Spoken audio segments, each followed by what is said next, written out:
I just picture Rod Serling right now. Submitted for your approval. A country in a war it swears it's winning. Against an enemy it swears it already destroyed. To get a deal it swears is 2 or 3 days away and has sworn for months.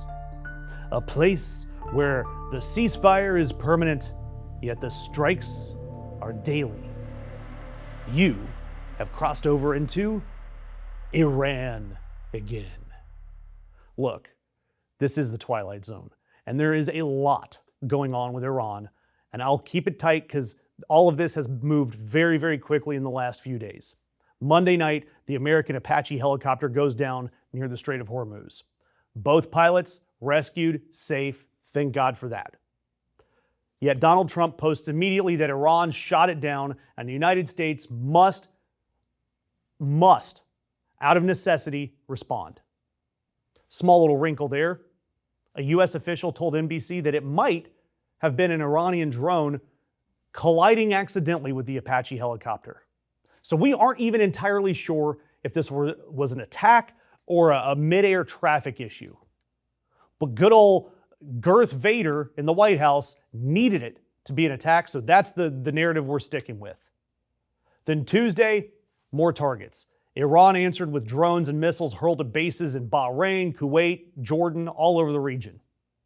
And then Wednesday morning, Donald Trump posts that Iran has taken too long to negotiate a deal that would have been great for them. Now they will have to pay the price with 3 exclamation points. And he promised to hit Iran very hard again. And by the way, this week, just so you remember, Donald Trump did tell reporters at the Knicks game that we are in the final throes of a very good deal. The final throes. Again, we were close to a deal on March 9th, according to him. We are in months and months of the final throes. He keeps saying 2 or 3 days. 2 or 3 days since March 9th. But remember this isn't Donald Trump failing to end a war. No, he is refusing to end this war. Every time it's one of those 2 or 3 days lies, they buy him another week of wartime presidency cosplay, another week of flags behind the podium, another week where the questions are about Iran instead of Epstein and your grocery bill. And in Iran, though, among the targets that were hit this week, according to some Iranian state media and reporting from the New York Times, the U.S. struck drinking water facilities, including reservoirs that supply water to 20,000 people. Make no mistake here, destroying a civilian population's water and electric supply is a war crime under the Geneva Conventions, period. 20,000 human beings who had nothing to do with shooting at anyone woke up without drinking water because Donald Trump has no idea how to end this war without looking like the loser that he is. And then we see that we are in the absolute dumbest timeline.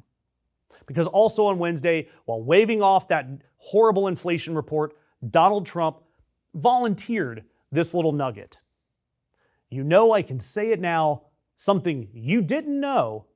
Did you know we've been taking out millions of barrels of oil? You know, I can say it now, something you didn't know. Do you know we've been taking out millions of barrels of oil? Nobody knows it. You know who doesn't know about it? Iran, until right now.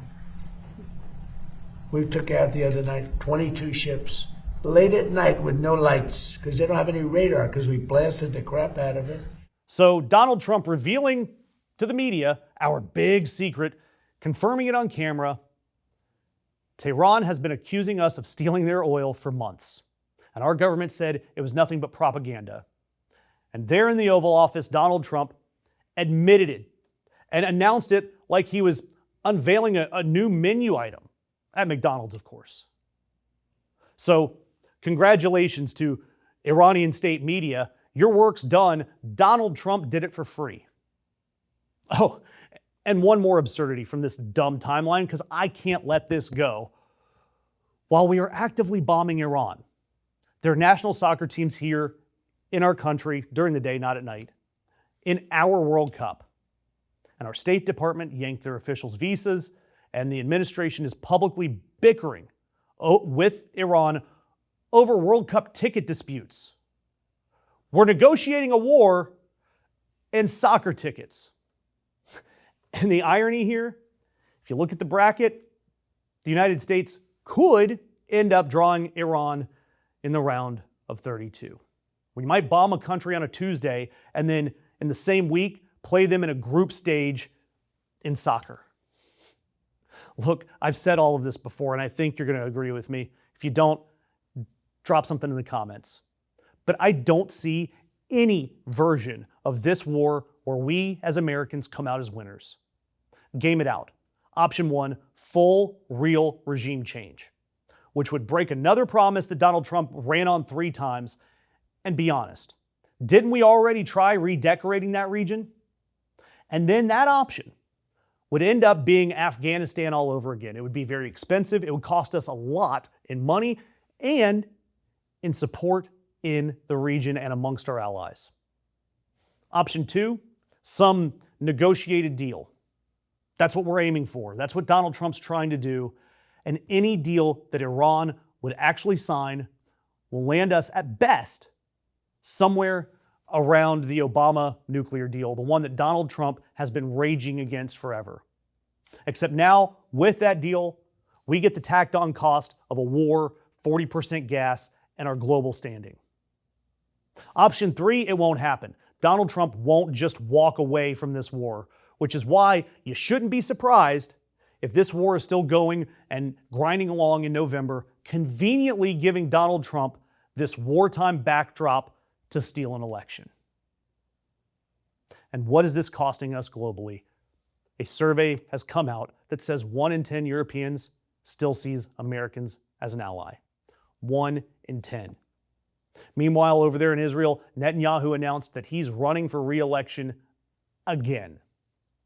This war and this impact is going to last for a very, very long time, all because Donald Trump allegedly needed to distract you from the Epstein files.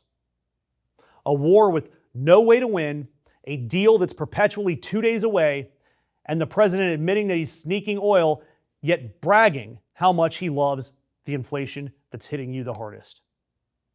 But that's why I need you to hit that notification bell, because when this is still happening in November, I plan on turning this channel into essentially a support group where we all grieve the end of our free country.